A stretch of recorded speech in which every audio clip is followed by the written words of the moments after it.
la historia clínica obstétrica y la cartilla de control prenatal y las estrategias de control prenatal en el primer nivel de atención.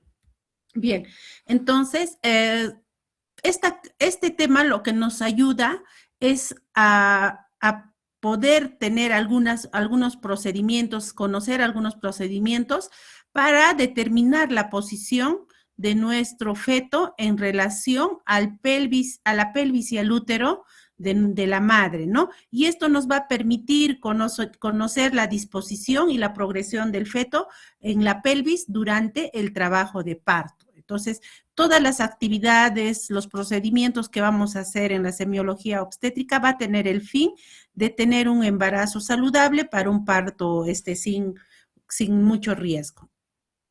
Antes de continuar, vamos a recordar algunas definiciones para poder manejar bien lo que es la semiología obstétrica. Primero, por ejemplo, ¿qué es una primigesta? Una primigesta vendría a ser a una embarazada, a una mujer que se embaraza por primera vez, ¿no? Una paciente añosa es toda paciente que se embaraza entre los 35 a 40 años por primera vez.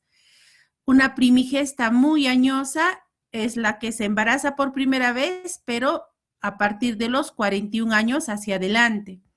Una primigesta muy joven, joven, sería una paciente entre 15 y 19 años, su primer embarazo, y también la conocemos como gestante adolescente. Y también como gestante adolescente y primigesta muy joven son las niñas que se embarazan por debajo de los 15 años, ¿no? Como primer embarazo. Decimos multigesta, cuando revisen las historias van a ver, ¿no? Multigesta, hablamos de que esta paciente tiene más de 2 embarazos, ¿no? Como antecedentes. La primípara, que es diferente a primigesta, la primípara es una mujer que tiene o que tuvo un solo parto. Multípara es esa mujer o otra mujer que tuvo más de 2 partos. Una gran multípara es una mujer que tiene más de 6 partos, que todavía se sigue viendo, ¿no? Pacientes que tienen 10, 11, 8 hijos, ¿no? Esas son unas gran multíparas. De hecho, que cada paciente, cada de estas pacientes que hemos mencionado tienen sus propias particularidades, tienen sus propios riesgos dependiendo, ¿no? Dependiendo de la edad, de la cantidad de partos, la vía del parto, eso de hecho le va a dar un factor de riesgo y es necesario conocer, ¿no? El periodo intergenésico sería el espacio que ocurre entre la finalización de un último embarazo y el inicio del siguiente. Lo normal es que pasen 18 meses, ¿no? Para que sea un periodo intergenésico adecuado. Si es por debajo de los 18 meses, estaríamos hablando de un PIG corto o periodo intergenésico corto. Les decía por qué es importante, por ejemplo, el inicio de un embarazo en una paciente, por ejemplo, muy joven. Una paciente muy joven va a tener varios factores de riesgos. Por ejemplo, es propensa a algunas enfermedades como la preeclampsia, ¿no? Vamos a ver que en la fisiología o la fisiopatología de la preeclampsia está considerado como grupo de riesgo los extremos de la vida, ¿no? Tanto jóvenes o como personas muy mayores.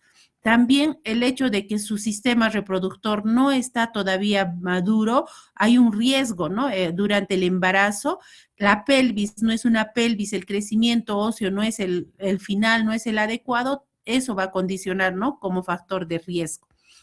Ahora, lo mismo pasa con pacientes muy, muy mayores, ¿no?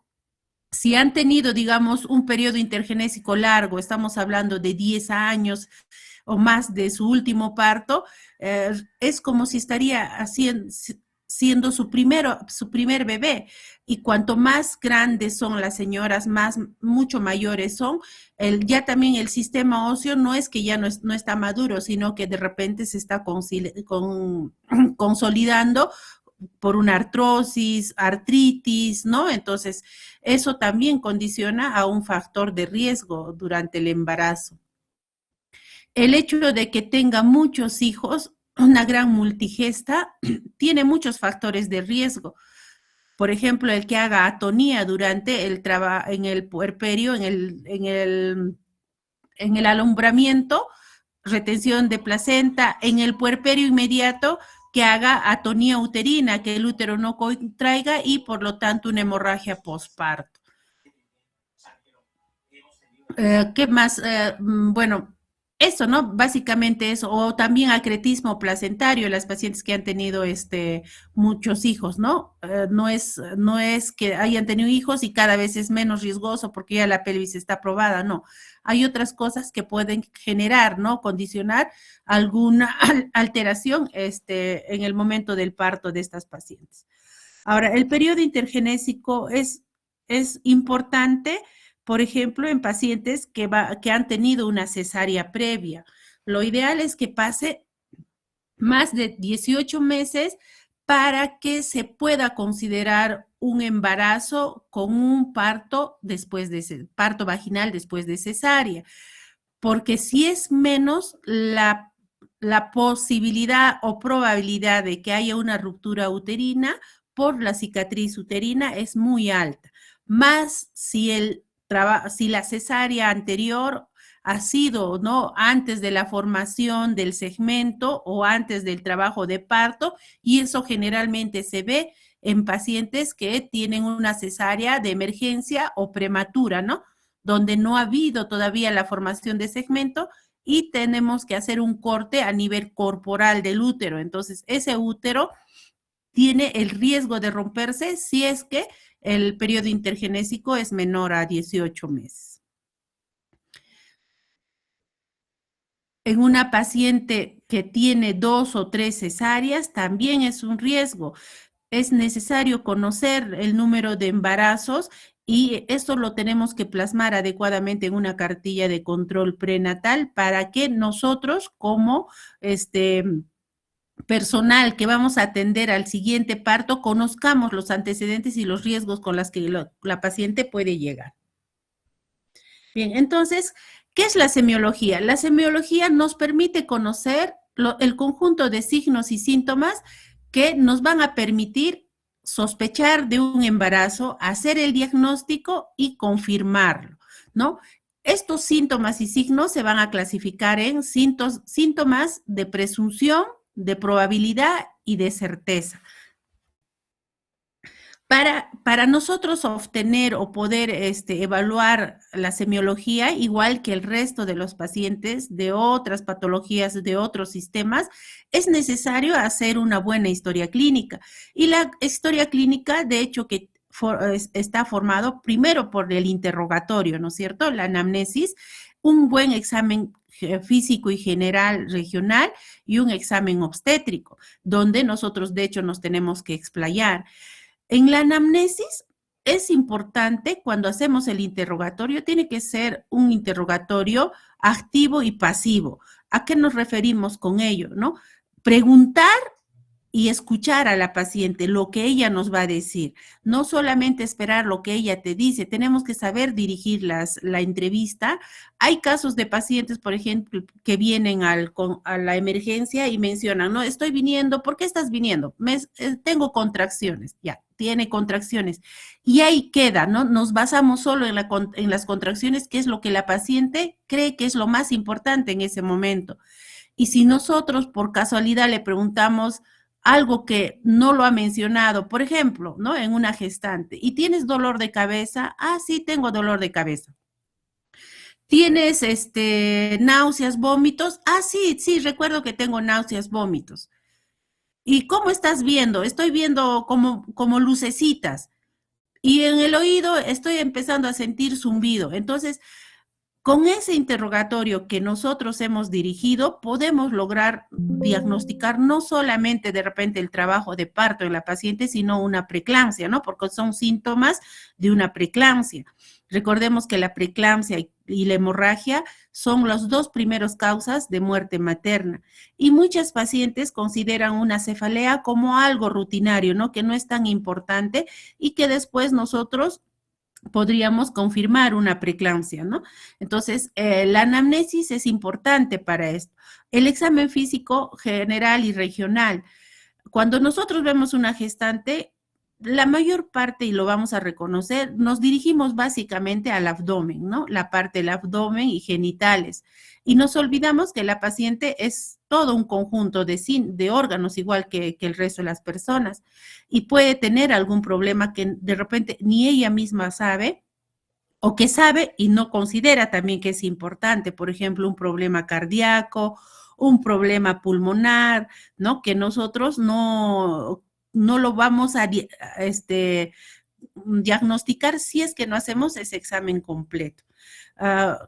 Con los dos compañeros, a uno de los compañeros que ya ha pasado la práctica conmigo, le comentaba, ¿no? Que nosotros habíamos tenido, ¿no? Una paciente que vino por trabajo de parto, ¿no? Para dar a luz, y tenía condiciones para una cesárea. Le hacen la cesárea, ha pasado por medicina, ¿no? Ha pasado por ginecología, le hacen la cesárea y el día siguiente de la cesárea se empieza a poner mal la paciente.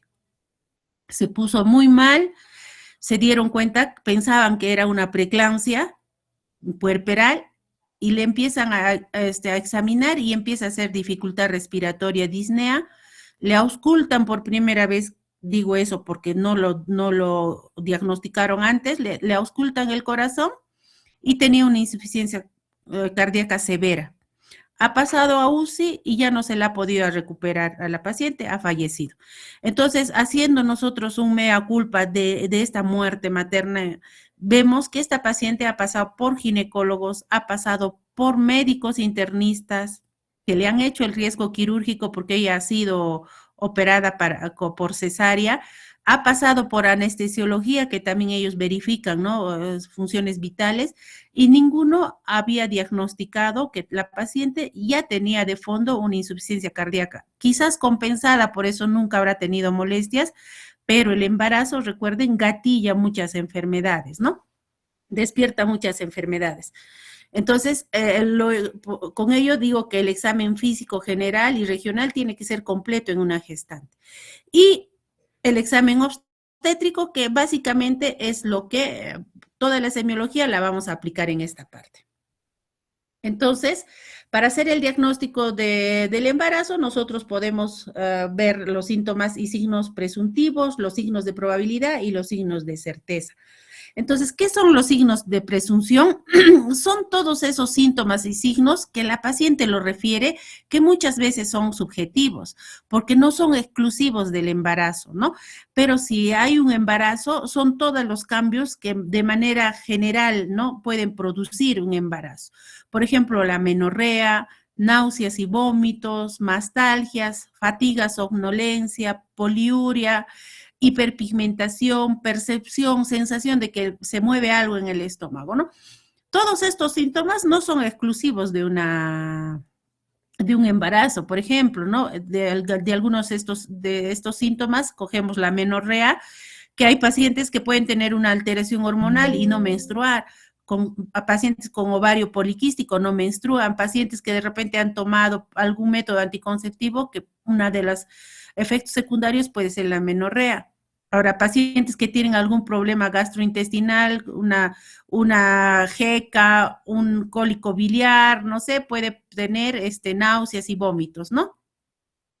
La poliuria puede estar presente en infecciones urinarias, fatiga, somnolencia, la anemia, ¿no? Entonces, no es exclusivo del embarazo estos signos de presunción, ¿no? Acá vemos algunos otros, ¿no? La sensación de tener más apetito, la cialorrea, el aumento de aumento de la sensibilidad olfatoria, las manchas en la cara, el cloasma, ¿no? También se pueden considerar como parte de los síntomas presuntivos. Ahora, ya acercándonos quizás un poco más, están los signos de probabilidad, ¿no? En el cual ya son hallazgos objetivos que como médicos, como examinador podemos encontrar, pero también no es 100% compatible con un embarazo, ¿no? Al hacer un examen podemos encontrar el signo de EGAR, que es el reblandecimiento del istmo del útero, el signo de Goodell, que es el reblandecimiento ya también del cervix, el signo de Chadwick, que es la coloración azulada del cervix y del fondo de saco vaginal, ¿no? El signo de Piscacet es cuando hay una deformación a uno de los cuernos del útero por la implantación del huevo a ese nivel. El signo de McDonald, que también es un reblandecimiento exagerado del istmo, donde podríamos inclusive doblarlo, ¿no? Al útero a ese nivel. El crecimiento del útero, las contracciones de Braxton-Hicks también pueden ser unos signos de probabilidad. Decíamos que no es exclusivamente compatible con un embarazo al 100%, porque, por ejemplo, el crecimiento del útero no necesariamente es por la presencia de un feto, puede ser por la presencia de un mioma, como ven acá en la tercera imagen, ven una paciente que pareciera que tiene un embarazo gemelar hasta de 9 meses, pero termina siendo una tumoración pélvica, ¿no es cierto? Entonces es una probabilidad, pero no es absoluta. ¿Ya? Acá tenemos imágenes, ¿no? Las primeras imágenes son el signo de noble budín. Normalmente el fondo de saco es vacío. Cuando hacemos tacto, no tocamos, cuando hacemos tacto a nivel del fondo de saco lateral, no tocamos el útero, ¿no? Pero cuando hay un embarazo o cuando hay una masa, podríamos nosotros tocar los cantos del útero, ¿no? Cuando hacemos el tacto a nivel del fondo de saco lateral. Aquí está el de Chadwick, la coloración violácea, el de Piscacet, que es una deformación del útero en uno de sus cuernos, el signo de Hegar, que al hacer tacto vemos un reblandecimiento a nivel del istmo, ¿no? Igual que acá. Bueno, con la tecnología que nosotros tenemos ahora ya nos ayuda bastante, ¿no? Las otras pruebas. Ahora igual los cambios en mamas, ¿no? Cuando hay un embarazo puede haber cambios desde la quinta, octava semana, pero igual, ¿no? El hecho de tener dolores, sensación de turgencia en seno no es 100% relacionado al embarazo. Y los signos de certeza que ya son 100% ya definitivos para certificar un embarazo, vemos la ecografía, los latidos cardiofetales que escuchemos, que se sientan los movimientos fetales. Entonces, esos son ya signos de certeza de un embarazo, ¿no? Acá tenemos, por ejemplo, el usar o tener la prueba de la hormona del embarazo, de la hormona beta-HCG, la presencia de feto en una ecografía, la auscultación de latidos, ¿no? En un Doppler, y en una última foto que acá ven es un hallazgo incidental, casual, ¿no? Donde se ve una paciente posiblemente con dolor abdominal y le piden una ecografía y que se ve ahí una columna, ¿no? Entonces, son signos de certeza, ¿no? Que ya definen que sí, efectivamente, la paciente está embarazada. Les había pedido a ustedes que cuando vengan traigan algunas herramientas que nos van a permitir hacer el examen obstétrico a las pacientes, ¿no? Ahí tenemos el gestograma que nos permite conocer la edad gestacional usando esto. También tiene otras cualidades donde nos va a mostrar, ¿no? De acuerdo a la altura uterina, cuántas semanas está, ¿no? El peso que debe tener aproximadamente. Y el otra es la cinta CLAF, que nos va a permitir igual medir la altura uterina, ¿no? Ahora ya con la tecnología todos pueden bajar las aplicaciones, los gestogramas ya en su celular, que tienen lo mismo, ¿no? Que nos van a poder decir las semanas de gestación de acuerdo a la última regla, ¿no? Algunos otros datos también. Bien, entonces cuando hacemos, no siempre vamos a tener a la mano ni el ecógrafo ni algunas otras cosas para conocer algunos antecedentes de ese embarazo, ¿no?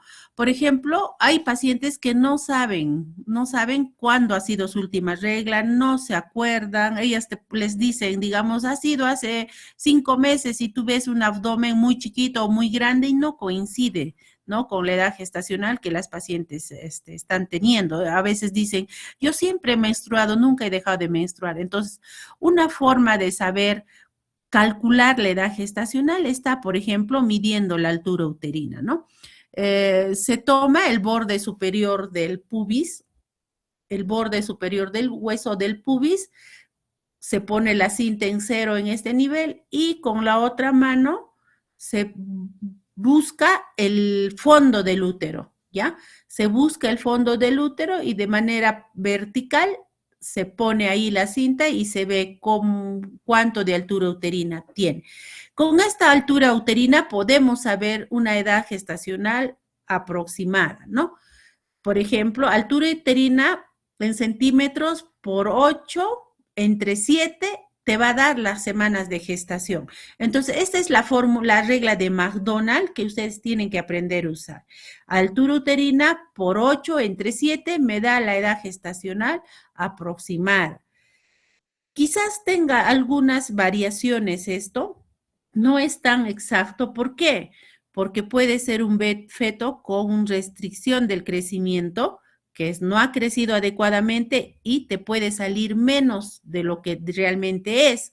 O al contrario, que va a tener un feto grande, un embarazo doble que te va a dar también semanas mayores que tampoco no van a coincidir, ¿no? Entonces, de todas maneras, siempre tiene limitaciones, pero nos ayuda ante la ausencia de un ecógrafo, por lo menos para tener una idea de cuánto, ¿no?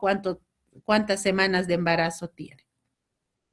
Ahora, también podemos ver esto en las semanas de edad gestacional de acuerdo al crecimiento del útero, ¿ya?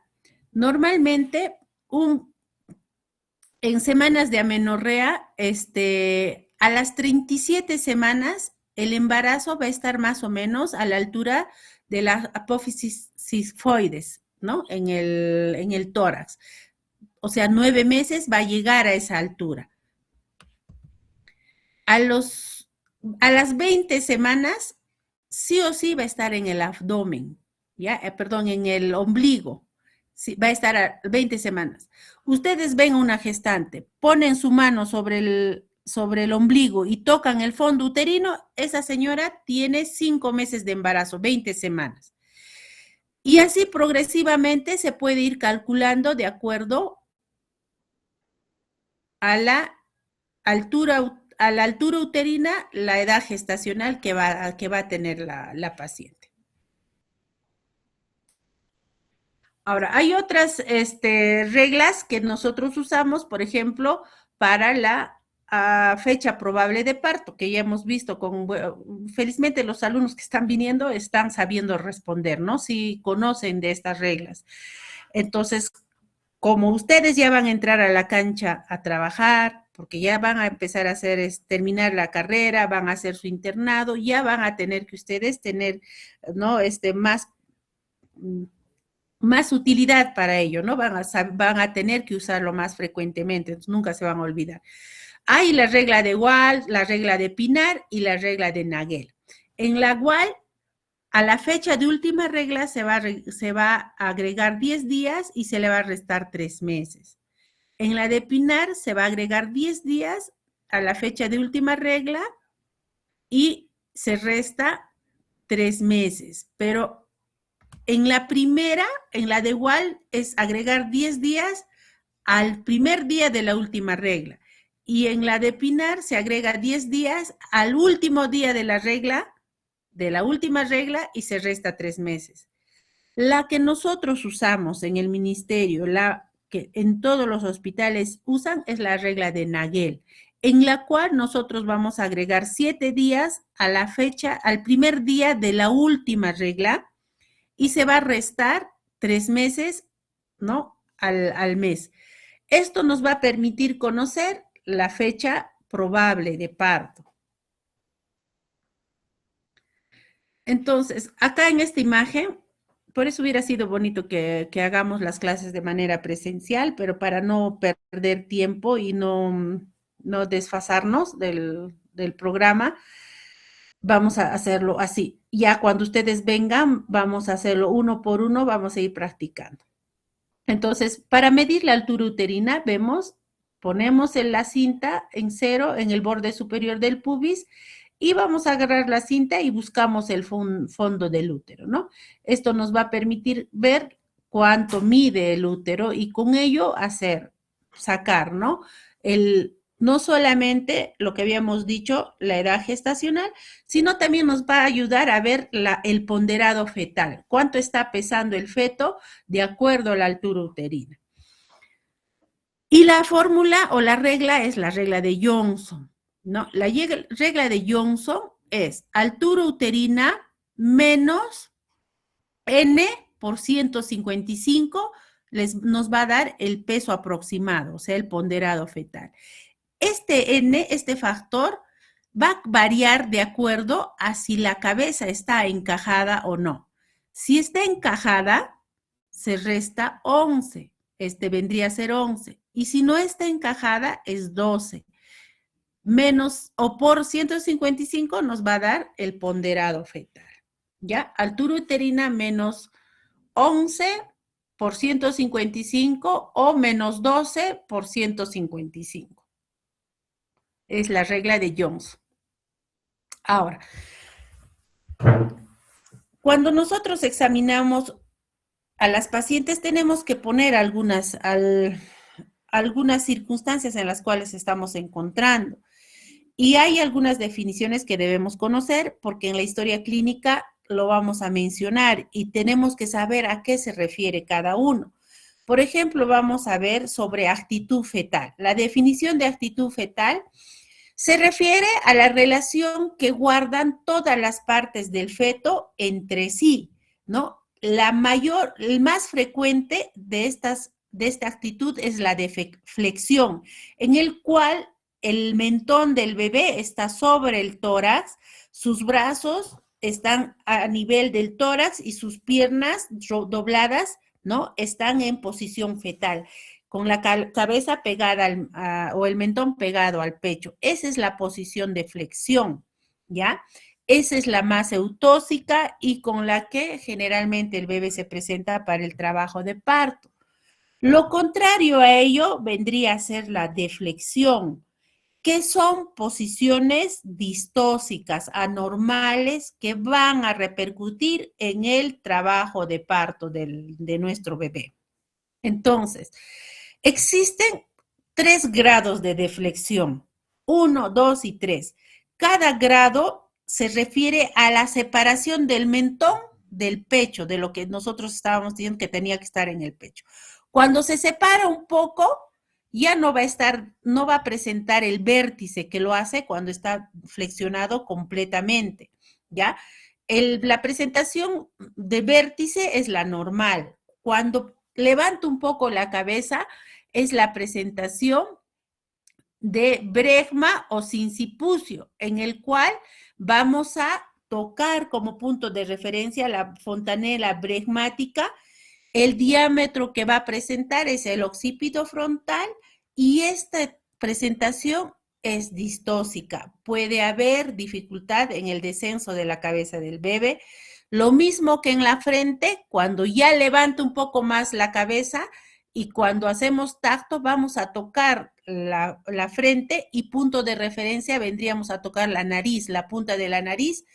El diámetro que va a ir presentando es el occipito mentoniano. Como ustedes ven, esos diámetros son mayores al que presenta el suboccipito frontal, que es el del vértice normal. Y la otra presentación, ya cuando han separado completamente el mentón del pecho, es la presentación de cara, ya que igualito, ¿no? El punto de referencia va a ser el mentón. ¿Qué quiere decir eso? Que cuando hagamos tacto, lo que vamos a tocar va a ser el mentón, ¿no? Entonces, estas deflexiones son importantes conocerlas porque de acuerdo al examen, nosotros diagnosticamos eso y vamos a ver qué manejo le vamos a dar a este paciente en el trabajo de parto.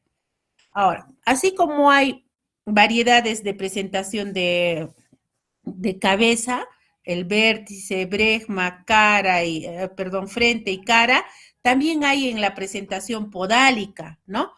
Tenemos las nalgas completas en las cuales ambos pies están doblados y se va a palpar a nivel de los glúteos, ¿no? Junto a los glúteos.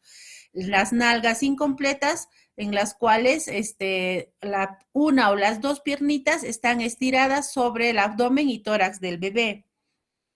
Y las nalgas francas es cuando las dos están, ¿no? Solamente se ve los glúteos del bebé en el momento del examen. Bien, esto es para recordar que tenemos, así como la pelvis, cuando vean pelvimetría, tienen sus diámetros, ¿no? Lo normal en una pelvis ginecoide, androide. Nosotros también vamos a ver que la presentación de cabeza del feto tiene también sus propios diámetros. Habíamos dicho que la suboccipito frontal, que mide 10.5, es la más eutóxico para pasar por el canal del parto. Bien, ahora vemos lo que es situación fetal. ¿Qué es situación? Cuando han visto o van a ver en las historias clínicas, van a decir longitudinal cefálico izquierdo. Ya, situación, ahí longitudinal cefálico izquierdo. Entonces, ¿qué es la situación? Recuerden que el feto tiene un eje y la madre también. Entonces, vendría a ser la relación que existe entre el eje longitudinal de la madre con el eje longitudinal del feto. Cuando ambos ejes coinciden, vamos a decir que está en situación longitudinal, como en la primera. Si el eje del feto está transversal a la madre, sería situación transversa. Y si está oblicua, situación oblicua. El que es eutóxico y el que va a salir es, de hecho, la longitudinal, porque la transversa y la oblicua no va a salir nunca por el canal del parto, ¿no? Esa es indicación de cesárea. Ahora, ¿qué es presentación? Ya, uno de vuestros compañeros, a ver, ¿quién está ahora conmigo rotando? ¿André? ¿André está presente? ¿André?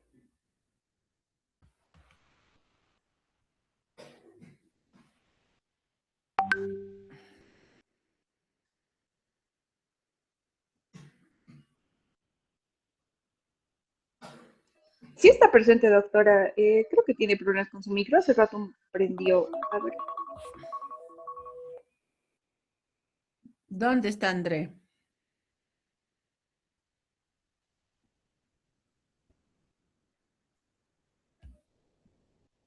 Ya chicos, tienen que estar atentos porque si, digamos, vamos a hacer clases virtuales y solo se conectan y se van a hacer sus cosas, estamos gastando saliva y no tiene sentido esto, ¿ya? Para que no se distraigan, para que sean parte de la presentación, a veces es necesario que ustedes también participen. Y por eso quería que vuestros compañeros, los dos que ya han pasado, ya habíamos hablado y podíamos de repente mostrar lo que habían aprendido, ¿no? No está André.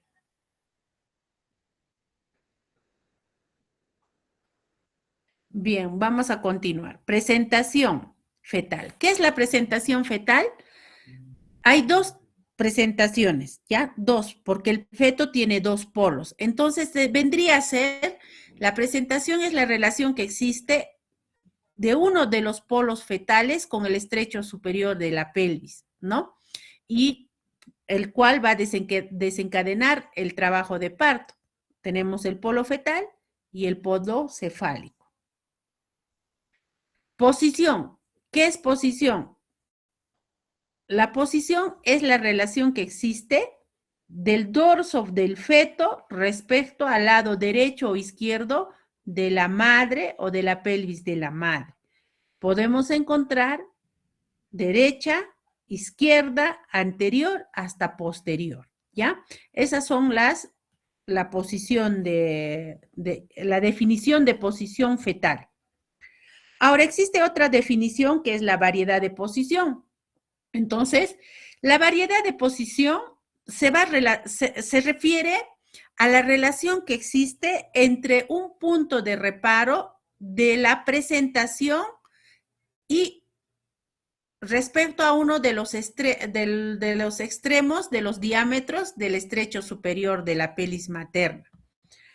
Bien, las presentaciones no solamente es la de vértice, tenemos presentación de vértice, de bregma, de cara, de frente, podálica. Cada una de estas presentaciones tiene diferentes variedades de presentación.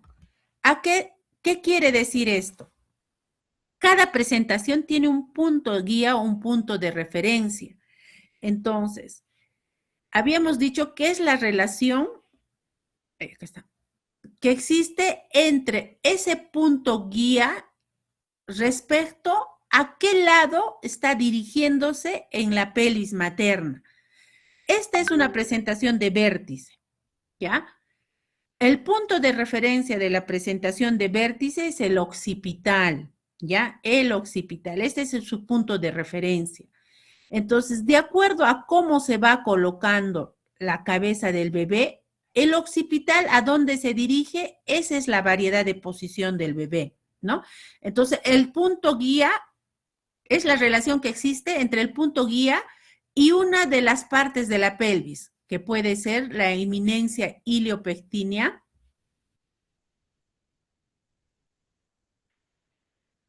la parte transversa del feto, de la pelvis, la articulación ilíaca, el sacro, el pubis.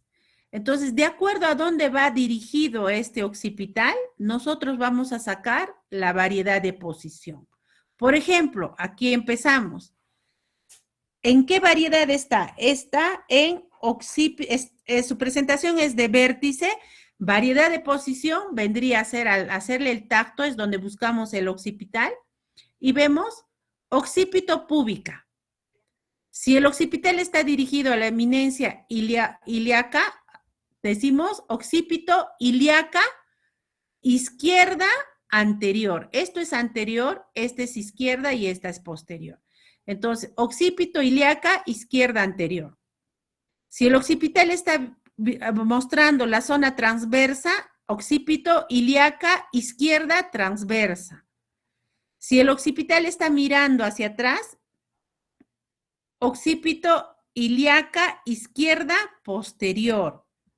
Y así, de manera contralateral, igual, ¿no? En esta, por ejemplo, occipito ilíaca derecha posterior, occipito ilíaca derecha transversa, occipito ilíaca derecha anterior.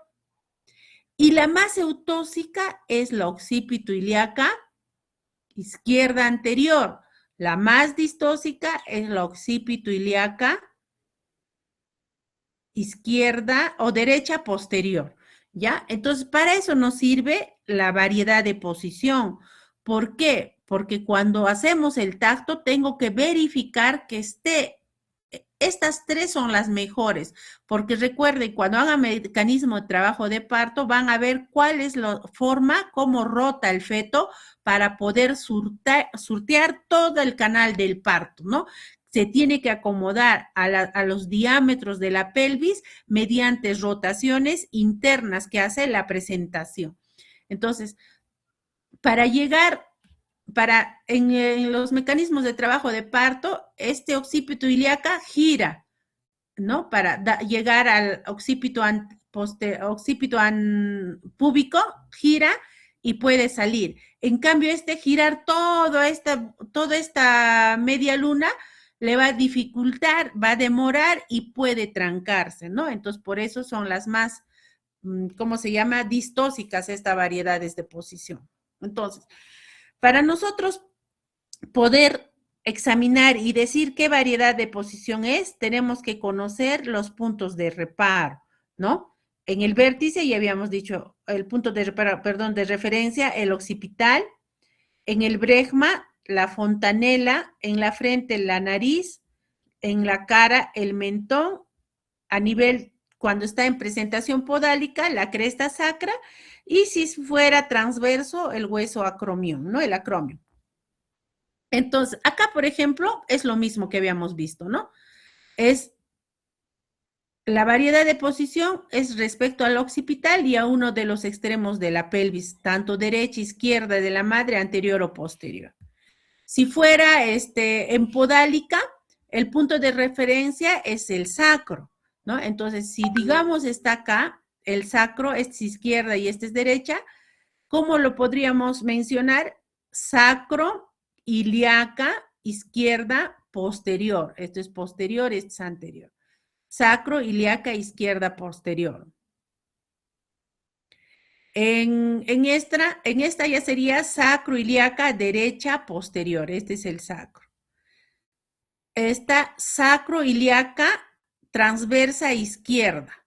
Y así sucesivamente, ¿no? Para ello, de hecho, que tenemos que tener mucho entrenamiento cuando hacemos tacto para ir viendo, ¿no? Y hacernos más metódicos al poder examinar eso, que a veces es un poco complicado, de hecho. Ahora, si fuera en situación transversa, el punto de referencia es el acromio, igualito, ¿no? ¿A dónde va dirigido el acromio? En uno de los extremos de la pelvis se lo menciona. Bien, otro tema, otro concepto que debemos saber es en los planos de Lee. En las historias clínicas, cuando nosotros describimos, ¿no? Por ejemplo, el feto está en longitudinal cefálico izquierdo, ¿no? Son longitudinal cefálico izquierdo, en altura de presentación, -2, -3, -4. ¿A qué se refiere eso? Es cuando hacemos la evaluación de acuerdo a los planos de Lee, ¿no? ¿Qué son los planos de Lee? Los planos de Lee son líneas imaginarias que pasan a través de la pelvis materna, cuyo punto de referencia va a ser las espinas ciáticas. Y cuanto por centímetros se va hacia arriba la cabeza, es como lo vamos a mencionar. Por ejemplo, si está a -1 centímetro, -2 centímetros, -3 centímetros, -4. Si está a -3, está en altura de presentación -3, ¿no? Quiere decir negativo por encima de las espinas ciáticas. Y positivo por debajo, +1, +2, +3, ¿no? Hasta que ya expulsa al feto. Entonces, son líneas imaginarias que va descendiendo a nivel de la pelvis materna la presentación fetal. Existen otras líneas, otros planos, que son los planos de Hodge, que no lo manejamos, pero está también igual, un tanto relacionado al anterior. El primer plano es también una línea que va desde el promontorio al borde superior del pubis. El segundo plano es una línea paralela a esta que pasa por el borde superior del pubis. El tercer plano es una línea que pasa paralela a las anteriores y pasa a nivel de las espinas ciáticas. Y el cuarto plano es la línea que pasa a través del borde inferior del coxis.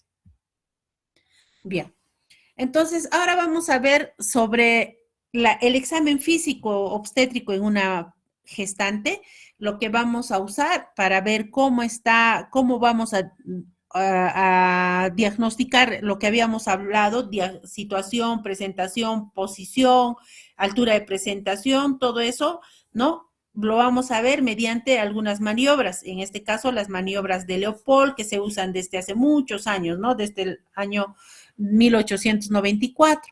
Son 4 maniobras de Leopold. Cada maniobra tiene un fin que nos va a permitir, al examinar a la paciente, hacer el diagnóstico de algo, ¿no?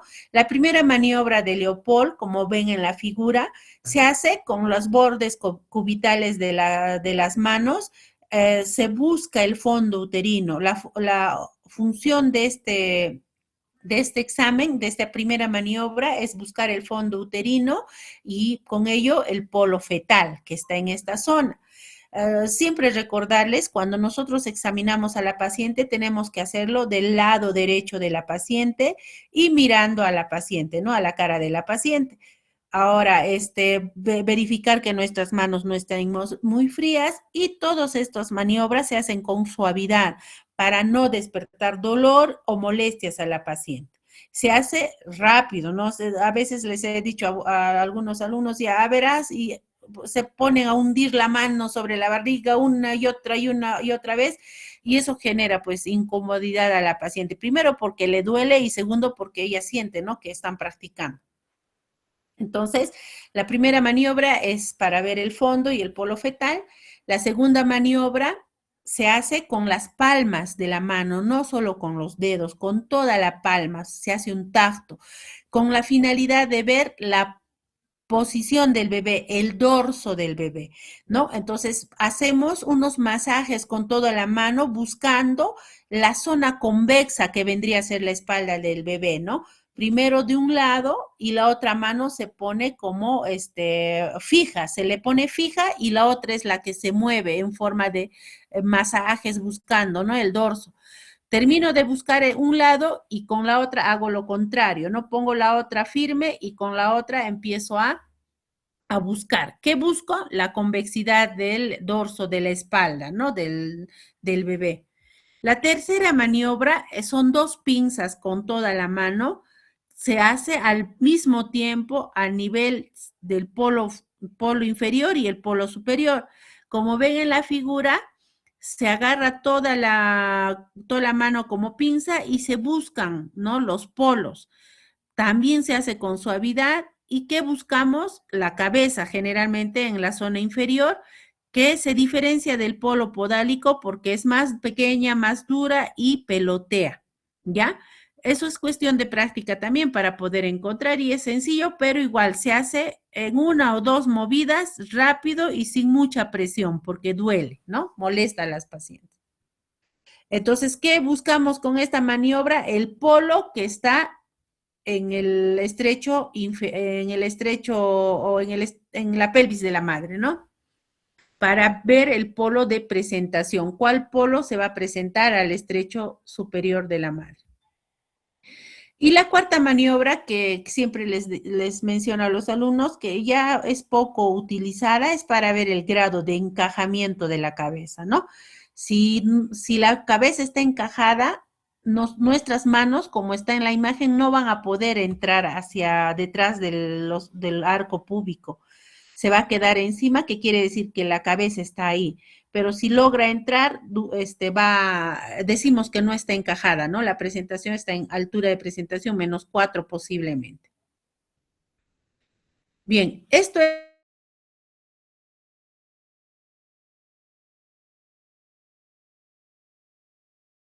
gestante.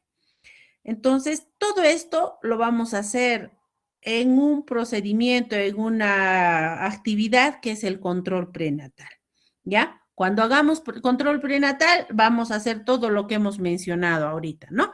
Entonces, el control prenatal es la vigilancia y la evaluación integral de la gestante y el feto, que es realizada por cualquier profesional de la salud, ¿no? Con el fin de lograr un crecimiento adecuado del feto, un, un recién nacido sano y que la madre no deteriore su salud. Esta es la finalidad de un control prenatal.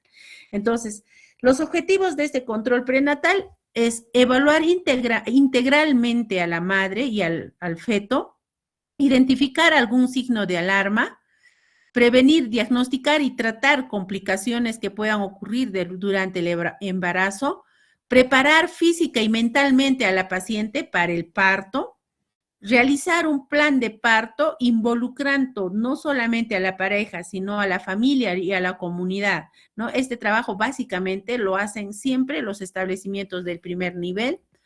Promover una lactancia materna adecuada, prevenir algunas infecciones como el tétanos neonatal, detectar el cáncer de cuello uterino y mamario en la gestante, promover la salud reproductiva con planificación familiar, consejería, prevenir y tratar la anemia y promover una adecuada nutrición. Estos son los objetivos que se busca cuando hacemos un control prenatal adecuado, ¿no? Entonces, el control prenatal es un conjunto de acciones y procedimientos destinados a prevenir, diagnosticar y tratar cualquier factor que pueda generar mortalidad materna, ¿no? Enfermedades y muerte de la madre. y del feto.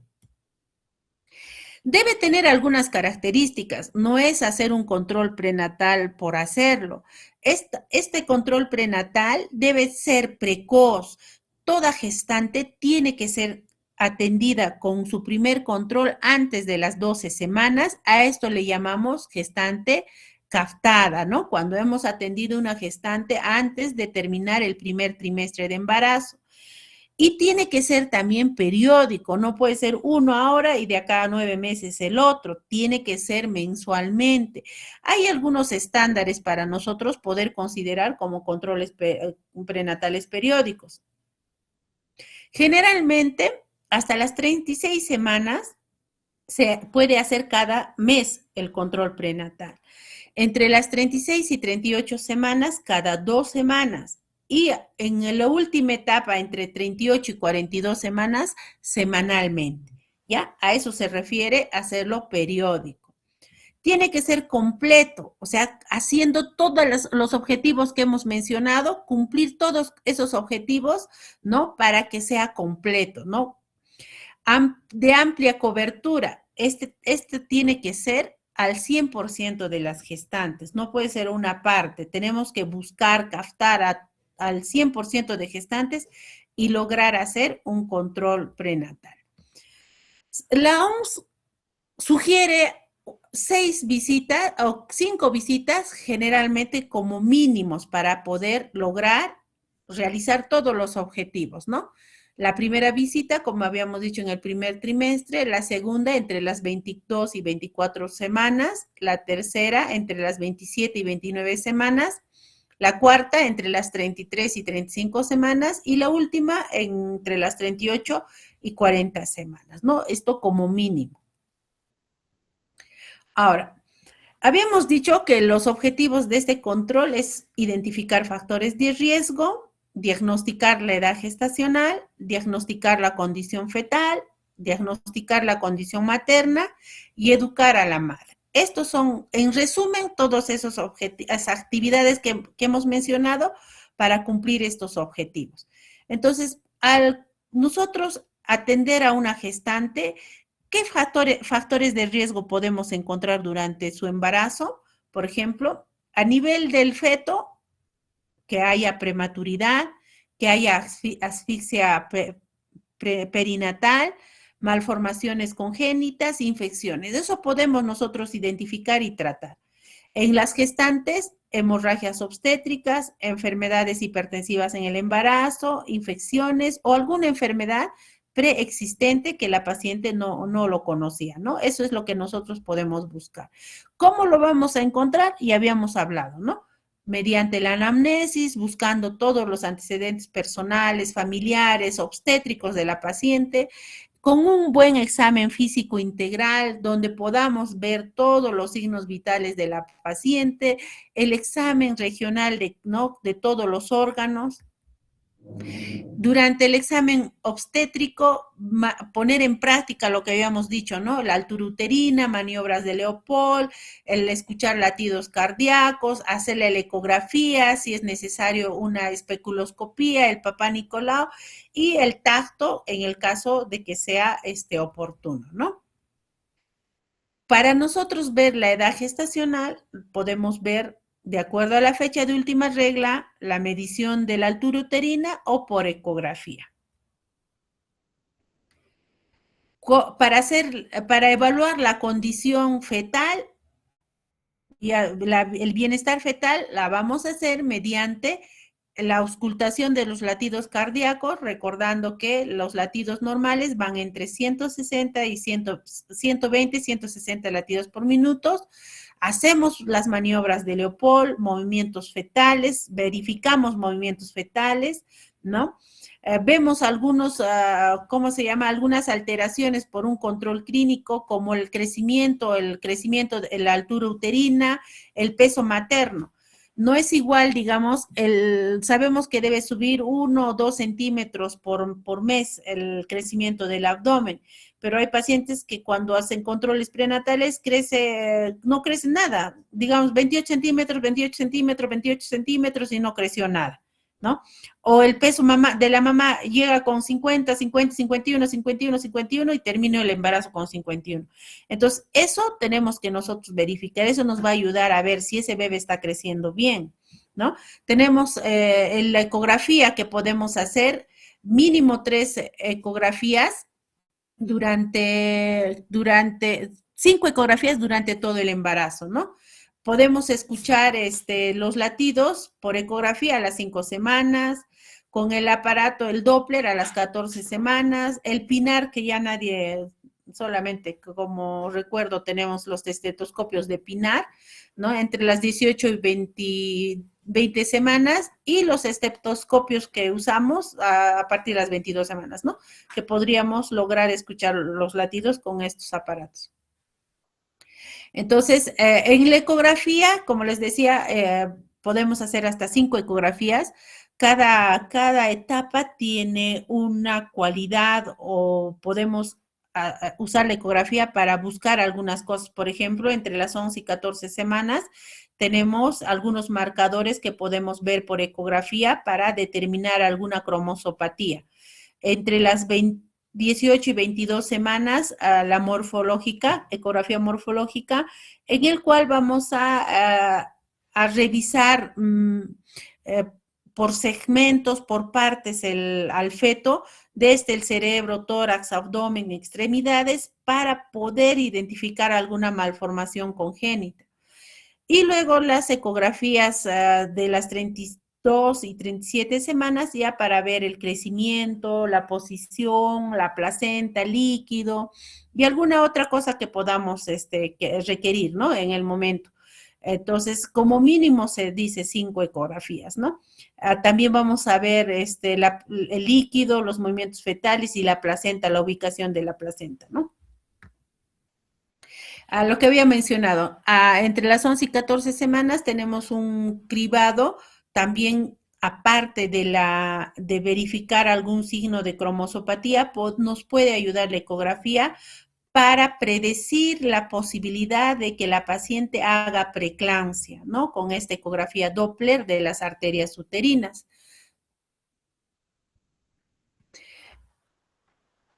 Para diagnosticar la condición fetal, la historia clínica completa y detallada, que contenga los antecedentes personales, familiares, nivel socioeconómico, se hace el examen físico general y obstétrico, ¿no? Eso nos va a permitir encontrar algún riesgo, alguna enfermedad que de repente desconocía también la madre, ¿no?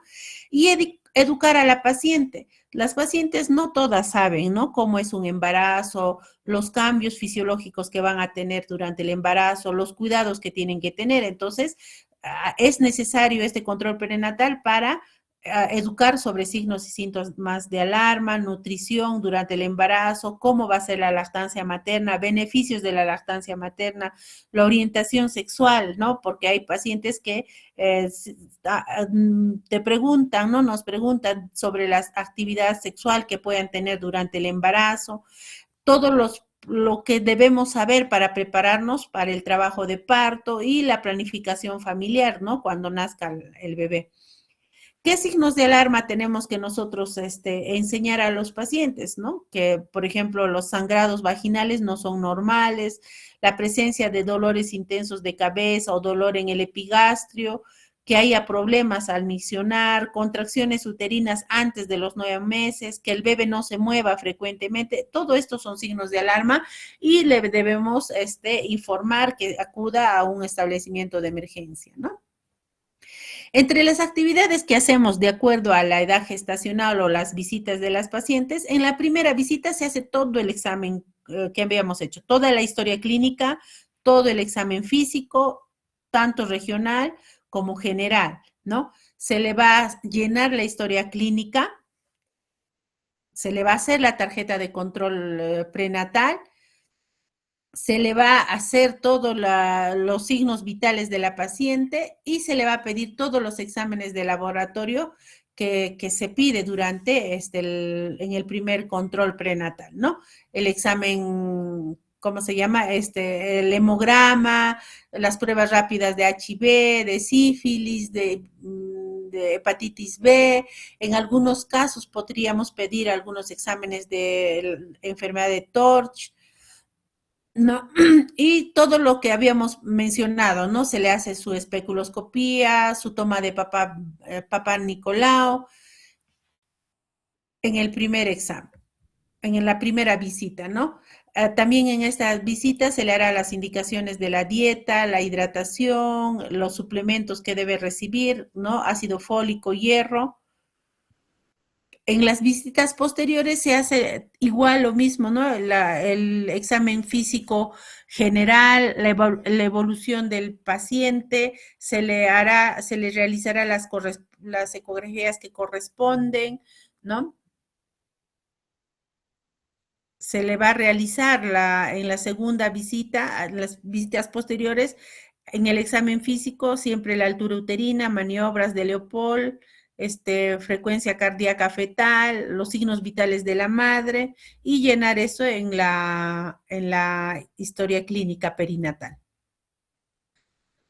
Nos va a permitir este control verificar la curva de peso de la madre, la ganancia adecuada de peso, son 500 gramos por semana, 2 kilos por mes, ¿no? La curva de altura uterina, si está creciendo adecuadamente, y la de presión arterial. Recordemos que el incremento de peso no es igual en una paciente desnutrida, una de peso normal, como una que tiene sobrepeso. La paciente que tiene un bajo peso puede subir de 12 a 18 kilos, generalmente, ¿no? Pero una paciente obesa no puede subir esa misma cantidad, mínimo 5 hasta 9 kilos de peso, ¿no? Puede subir para que ese embarazo sea saludable, porque recuerden que la obesidad condiciona a otras enfermedades como la preeclampsia y la diabetes. Acá lo que había mencionado, ¿no? El incremento de altura uterina por semana es de 1 centímetro, pero podría haber algunas variaciones en ello, y eso lo hemos visto muchas veces en las tarjetas de control prenatal. Digamos, en este mes le miden 20 centímetros y en 4 semanas 25. Raro que haya crecido 5 centímetros, ¿no? Entonces, ¿y esto por qué puede ser, no? Por cuando es más de 2 centímetros de lo normal se llama signos de más, ¿no? O sea, está de más. Y menos cuando es menos de 2 centímetros, ¿no? ¿En qué caso se ve eso? Generalmente cuando hay un error en la medición. En signos de más es cuando la paciente de repente es obesa, el feto es muy grande, que hay un embarazo doble o hay apolidramios, ¿no? Un exceso de líquido amniótico. Y los signos de menos, que no se haya calculado bien la edad gestacional, que la madre esté en desnutrición o que el feto se haya muerto y se haya quedado ahí, ¿no? Y no haya crecido. Ahora, la presión arterial, recordamos que la hipertensión en una gestante es más de 140, 90 milímetros de mercurio, ¿no? Y tenemos una clasificación de hipertensión que lo vamos a mencionar porque hay un capítulo exclusivo de lo que es enfermedades hipertensivas del embarazo. Tenemos trastornos hipertensivos transitorios o gestacionales, la preeclampsia, que puede ser leve o grave o con signos de severidad o sin signos de severidad, se dice ahora, la eclampsia, las enfermedades hipertensivas crónicas ya preexistentes y las enfermedades hipertensivas crónicas preexistentes más preeclampsia sobreagregada, ¿no? Que también se presenta en gestantes. Entonces, en este gráfico vemos nuevamente las maniobras de Leopold, que las podríamos hacer sobre las 20 semanas de gestación, ¿no? De hecho, que en las últimas semanas es más importante ver la posición, la presentación, porque cuando son pequeños todavía de 20 a 30 semanas, pueden todavía tener una posición indiferente, pueden girar, pueden moverse, entonces no nos alarmamos en esa etapa, ¿no? Ya tenemos que tener un feto ya posicionado, ¿no? En una presentación cefálica que es la eutóxica, ya sobre las 35 semanas ya tiene que estar ya en posición. Entonces, hay algunas otras cosas que también, a pesar de que no son no están bien establecidas, pero son preguntas de las pacientes, ¿no? Como les había mencionado, a la actividad sexual, los viajes, la higiene, ejercicio y reposo, drogas. Respecto a la actividad sexual, se dice que la gestante puede tener relaciones sexuales, ¿no? Los primeros meses con cuidado y quizás los últimos meses ya un poco restringido.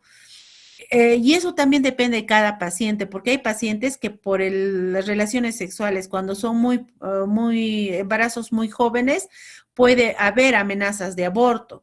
Y en embarazos avanzados, entre las 7, 8, 9 semanas, pueden producir ruptura prematura de membranas, ¿no? Entonces, de todas maneras, se les orienta para que ellas tomen la mejor medida. Respecto a los viajes, las gestantes pueden viajar, ¿no? Mientras que el viaje que tenga pausas, no sean muy largos, sea en pista, no sea trochas, pueden viajar.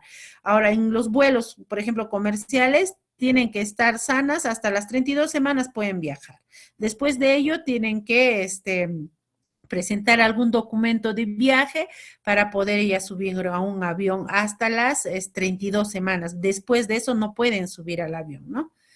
La higiene, bueno, la higiene, ¿no? Saben que las pacientes igual pueden, al tener disminuidos los anticuerpos, ¿no? Una baja inmunidad, pueden hacer infecciones frecuentes, ¿no? Eso es importante. Ahora, en respecto a ejercicios, reposo, también todo va a depender de la vida normal de la paciente antes de embarazarse. Por ejemplo, si es una deportista, podría hacer algunos ejercicios que sean llevaderos para ella, excepto algunos que les predispongan a tener algún accidente, por ejemplo, que sea futbolista, que sea karateca, que sea voleibolista, puede producir un aborto en el caso que sea antes de las 20 semanas, aborto o trabajo de parto pretérmino. Pueden hacer algunos ejercicios, pero de acuerdo a su condición, ¿no? Como ellos eran. Pero si, digamos, una persona nunca ha sido deportista y que se ponga a correr, a trotar, todas esas cosas, podría condicionar, ¿no? Como factor de riesgo a su embarazo. Drogas, de hecho que no es saludable las drogas, recordar a las pacientes que el uso de cigarrillo puede condicionar algunas complicaciones como restricción del crecimiento intrauterino, amenazas de aborto, ¿no? Problemas cognitivos del feto cuando nazca, igual que el alcohol, igual que otras drogas, ¿no? Entonces, es importante que en cada consulta nosotros escuchemos todas las inquietudes que tengan las gestantes, ¿no? Ver adecuadamente el cálculo de la edad gestacional para ver en qué momento va a ser su parto y tener preparado todo. Eh, Educar respecto a lo que habíamos mencionado, los hábitos de higiene, dieta y la lactancia. La presencia de infecciones vaginales es frecuente en las gestantes por la disminución de la inmunidad y valorar siempre lo que es la ganancia de peso, el crecimiento del útero y la presión arterial. Entonces, ¿qué es lo que logramos al tener un control adecuado, un control prenatal adecuado?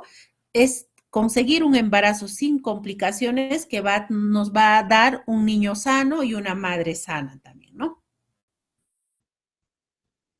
Ahora, todo esto que nosotros hemos logrado hacer tanto en la anamnesis y en el examen físico de las pacientes, la consejería y todo, el control prenatal, tiene que estar registrado en un documento.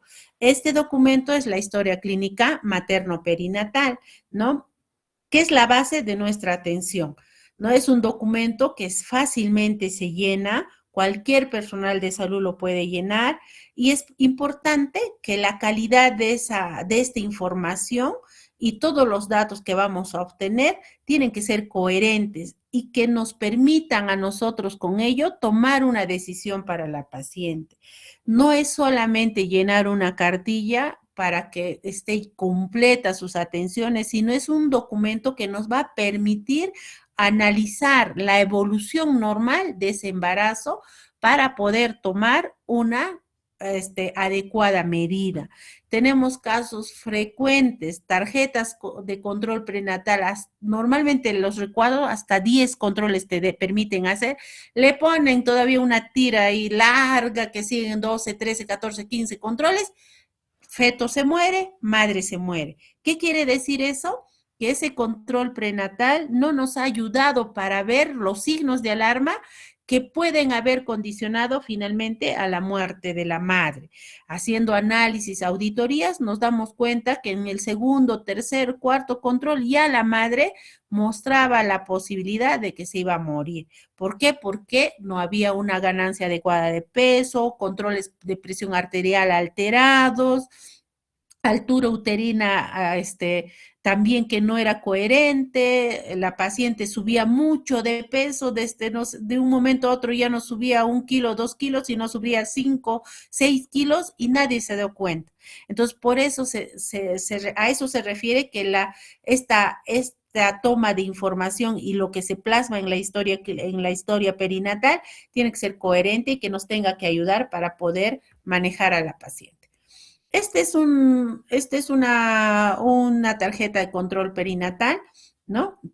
Donde todos los datos que están acá son importantes. Ninguno se debe obviar, porque todo esto me va a permitir a mí saber cómo es la paciente, qué riesgos tiene la paciente y cómo yo voy a poder manejar y hacer el seguimiento de esta paciente.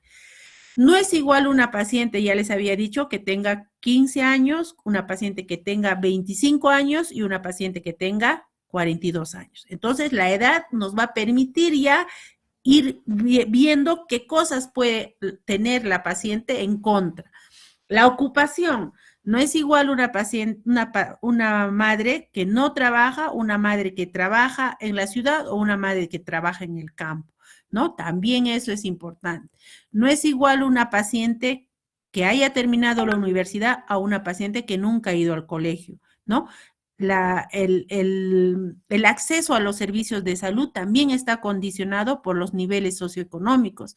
Las pacientes que de repente no han llegado a tener una educación por lo menos básica, desconocen de algunos signos de alarma, desconocen de la gravedad de algunas cosas. Entonces, es importante conocer el grado de instrucción, por ello, en las gestantes.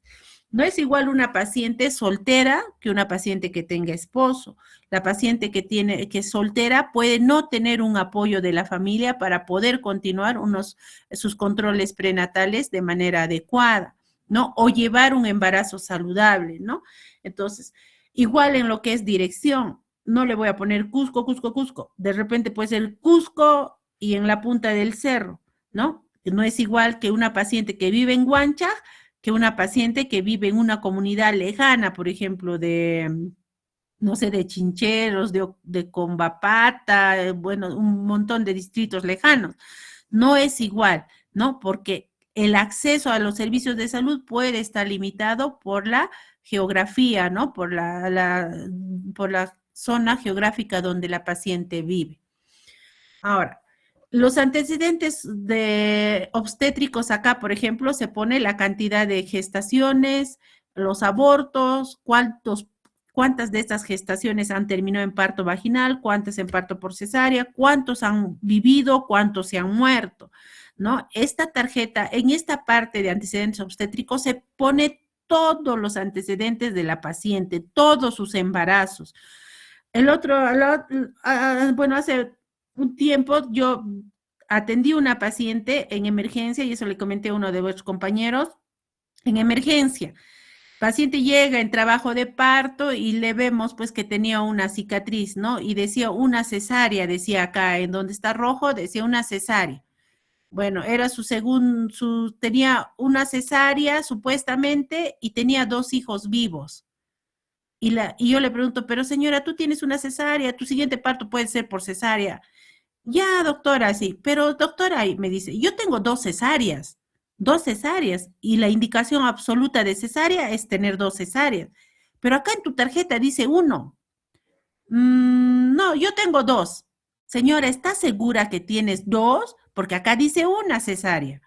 Le pregunto a la obstetriz que le había traído, señora, a ver, acláreme, acá dice una cesárea y la paciente me está diciendo que tiene dos. Ah, es que esa otra cesárea es de su compromiso anterior.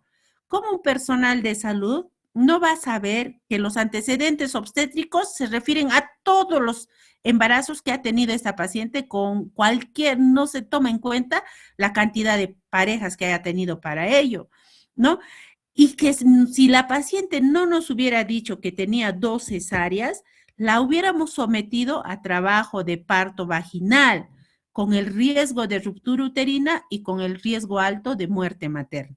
Entonces, esos datos, señores estudiantes, son tan importantes que parecieran que no son, pero son al final importantes porque de ello va a depender la vida de la paciente y la oportunidad de atención también, ¿no?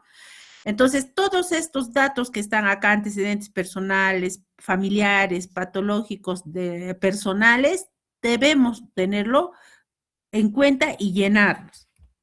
En la segunda parte igual está, ¿no? El examen físico de la paciente se llena, ¿no? Con qué peso habitual ingresa, la talla de la paciente, si ha tenido alguna vacuna, qué vacunas ha tenido, se pone el tipo de sangre acá. Casi todas las pacientes ya saben el tipo de sangre. ¿Por qué es importante esto? Porque cuando llega, digamos, en una emergencia al hospital, solo nosotros vamos a ver el tipo de sangre para poder pedir la sangre si es que se requiere en ese momento transfusión de sangre de emergencia. La fecha de última regla, algunos exámenes de laboratorio que se le ha pedido, al examen clínico, cómo hemos encontrado a la paciente, ¿no? Y ya cuando se ha producido el parto, también hay algunos datos que se van llenando en relación al parto mismo y al recién nacido. Esto es en la primera parte. En esta siguiente parte, ¿no? Son formatos diferentes. Si ustedes van a ver, hay algunos formatos así, algunas han aumentado algunas cosas, han quitado otras cosas, ¿no? Pero todas al final tienen el mismo fondo, ¿no? Acá, por ejemplo, en este recuadro vemos los controles prenatales que se tienen que hacer todas las pacientes. Esta tarjeta de control prenatal quizás no está tan completa, hay otras que tienen todas las actividades de un control prenatal reenfocado, en el cual hay muchas más actividades que se tienen que realizar, ¿no? Entonces, ahí se tiene que llenar de manera mensual, las veces que viene la paciente, todo lo que se pide acá.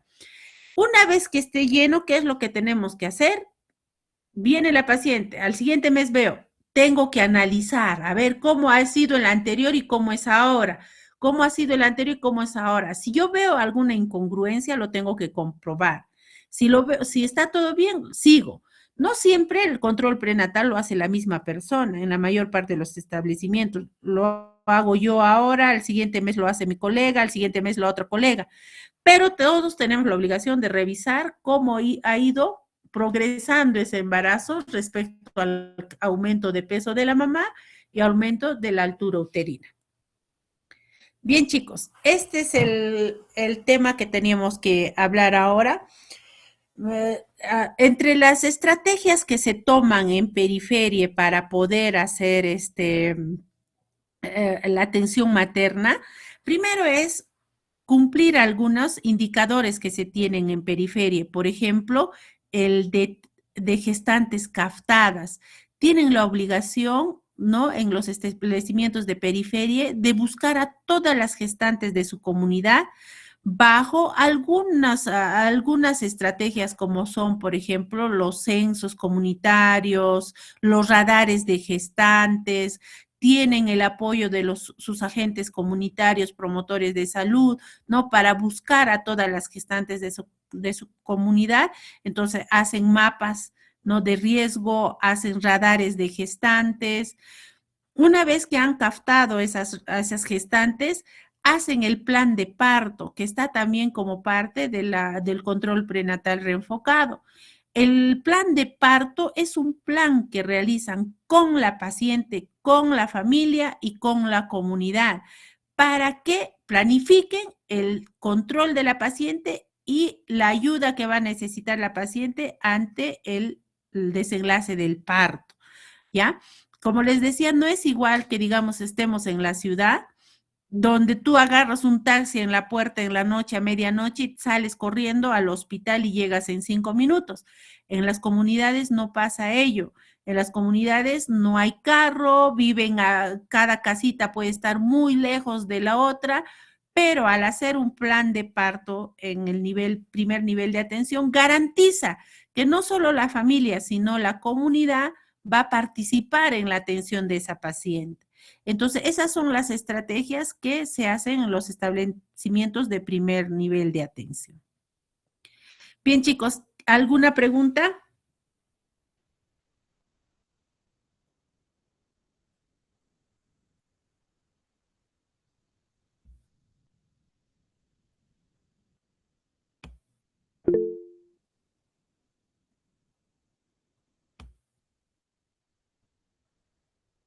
Creo que no hay preguntas por el momento, doctorita. Si hay un embarazo, si sale positivo y no veo un embarazo dentro del útero, yo tengo que sospechar en un embarazo ectópico. Gracias, doctora. Listo. Está André. Sí, doctorita, buenas noches. Ay, recién has llegado, André, ¿no? No, doctorita, estaba toda la clase, solo que no podía prender el micrófono. Ya. ¿Te acuerdas de la paciente de anoche? La paciente que estábamos como ectópico y que había mucho dolor en abdomen y que parecía que era para cirugía.